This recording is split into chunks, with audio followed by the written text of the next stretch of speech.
Hostin's obsession with race gets thrown back in her face. Today's video comes to us from sunny Hostin. Sounds like a town. We're in sunny Hostin. She was on PBS's Finding Your Roots, a show dedicated to researching celebrity ancestry. For context, Sunny is a staunch supporter of reparations and has made a fortune spewing nonsense about white privilege and racial justice. Well, turns out she's not as oppressed as she claims she is. She's actually the descendant of slave owners from Europe. Here's of this. Will she continue to do that when she is now one of them? Dana. And it is funny. She's so wrapped up in identity and she had no idea. It wasn't just ordinary criticism. Greg Gutfeld and Megyn Kelly went all in on Sunny Hostin, turning the situation into something that felt like a full-blown national spectacle. This wasn't playful teasing or a simple disagreement. It came across as a perfectly timed 1-2 punch that caught Sunny completely off guard, and the timing made it even more striking. Even though they were speaking from separate platforms, both delivered sharp, pointed critiques of Sunny's latest misstep at nearly the exact same moment, making it seem almost coordinated. What followed wasn't just another media clash. It felt like a relentless... Disgusting. She's Anna Navarro in your wildest imagination. You could never solo host a show. You will only ever make it as part of an ensemble, and you could never hope to achieve the success that Tucker Carlson has. So you can sit in your little cheap seats all day long and enjoy your little negative henpecking, but your careers are going nowhere, and Tucker's... These weren't quiet voices on the sidelines.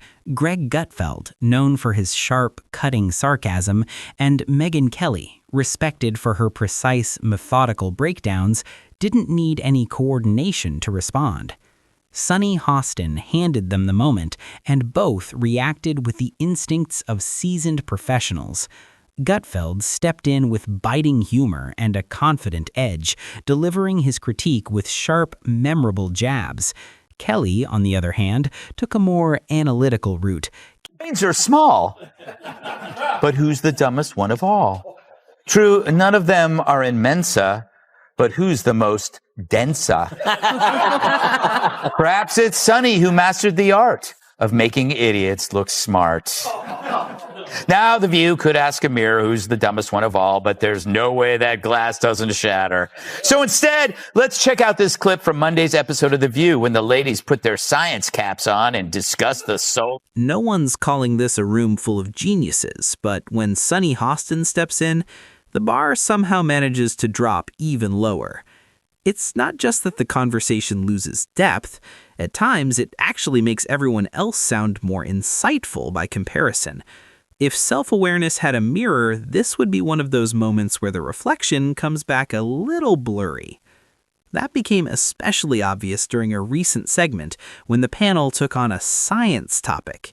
Yes, Melania Trump came out and said she's about as pro-choice as they come. And here was the reaction on The View. I think she hates him. Yeah, well, yeah. Okay, so we can all agree on that. That's a given. I also think that she wants to take him out. She does not want to be the first lady anymore. Look, this is a network that still runs out fact checks to these women, like it's concerned about them staying factual. She hates Trump. She doesn't want to be near him. She doesn't want to be president again. She destroyed the Rose Garden, and she hates Christmas. That is what passes for news on a network they did a president. If you've ever watched The View, you already know the energy. Overlapping voices, strong opinions, and just enough chaos to keep things unpredictable. But this time, Sunny Hostin tried to take control of the conversation with what sounded like a deeply thoughtful point. The problem? It didn't quite land. Instead, it felt like an attempt at something complex that missed its mark in execution. And even from a distance, Greg Gutfeld and Megyn Kelly didn't miss it. They picked up on the moment immediately, and it practically invited commentary. I make fun of The View a lot, but that's only because they keep talking. Those hens are always clucking. They get to say stupid stuff for an hour every day, and then I get to say stupid stuff for an hour every day, except on purpose. But every now and then, one of those dingbats inadvertently says something that reveals modern liberal thought so perfectly, it deserves further study. You know, like a weird serpent that washed up on the beach and you want to poke it with a stick. This wasn't a slow unraveling. It felt like everything gave way at once. Sunny Hostin's argument didn't just weaken, it seemed to collapse under the weight of its own contradictions. Greg Gutfeld seized the moment with visible enthusiasm, firing off sharp jabs that landed fast and clean. At the same time, Megyn Kelly took a completely different route, calm, composed, and methodical, breaking down each point with careful precision. The contrast couldn't have been clearer. Gutfeld used humor to expose the flaws, while Kelly focused on We're on The View, accusing Israel of war crimes. There is an international human rights body of law. And when you look at that law, part of it is retaliation against innocent civilians collectively. Not committing war crimes. The ones committing war crimes are Hamas. The use of human shields is a war crime. They don't want Israel to bomb them, and therefore they've surrounded themselves with Israel's citizens, some 199 of them, and some untold number. Let's be honest, this wasn't just a minor slip. It felt like a full collapse.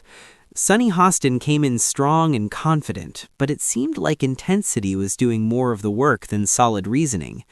Meanwhile, Greg Gutfeld picked apart her points with ease, barely showing. Have to wonder, where does Sunny Hostin get her opinions? Like you said, and it's obviously from her husband.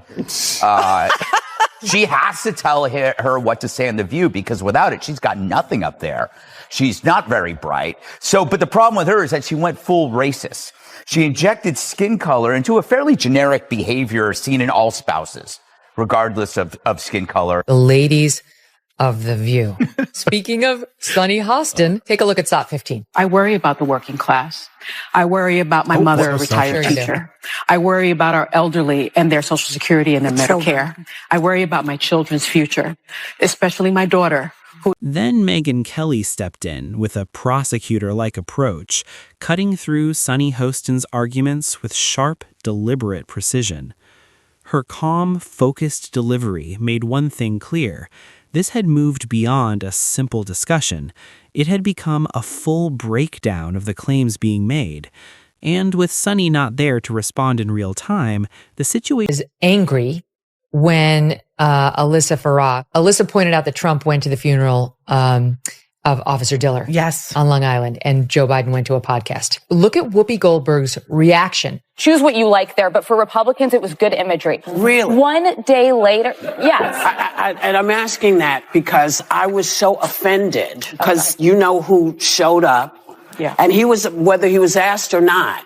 This is a man who didn't care what happened to the officers on January 6th. She promotes Joe Biden and Kamala Harris. Sunny Hostin's attempt to recover only seemed to make things worse.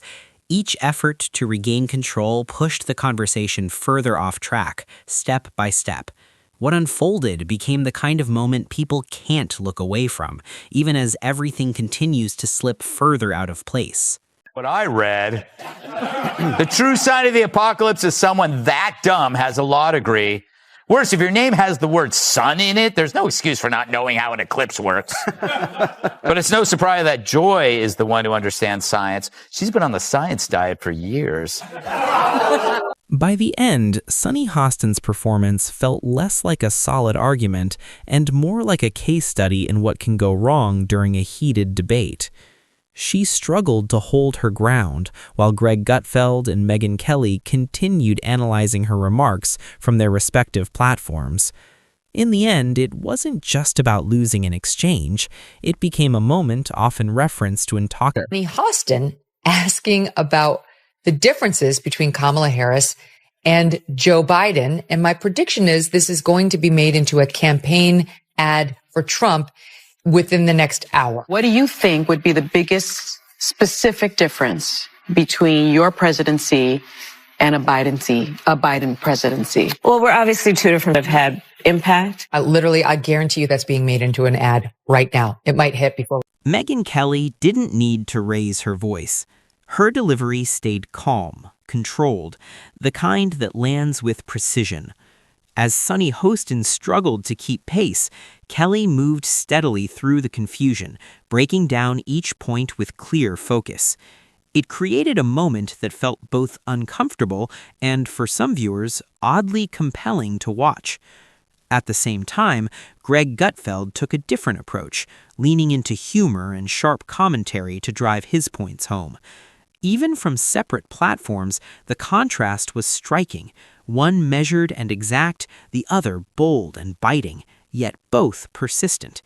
By the end, Sunny was left trying to respond as the conversation had already moved past her arguments, leaving her. Here's Sunny Hostin asking about the differences between Kamala Harris and Joe Biden. And my prediction is this is going to be made into a campaign ad for Trump within the next hour. What do you think would be the biggest specific difference between your presidency and a Biden presidency? Well, we're obviously two different that have had impact. I guarantee you that's being made into an ad right now. It might hit before. Megyn Kelly's critique wasn't loud, it was thorough. Point by point, she chipped away at Sunny Hostin's claims, steadily undermining the confidence behind them. Meanwhile, Sunny appeared to fall back on familiar arguments, growing more frustrated as the pressure built. From a distance, both Kelly and Greg Gutfeld continued to challenge her position, turning the moment into something bigger than a simple disagreement. As Kelly methodically highlighted each flaw, almost like a professor dissecting a weak argument, Sunny's earlier confidence gave way to visible hesitation. This felt like more than just criticism. For many watching, it reflected a broader pattern: rising intensity, shaky reasoning, and declining credibility.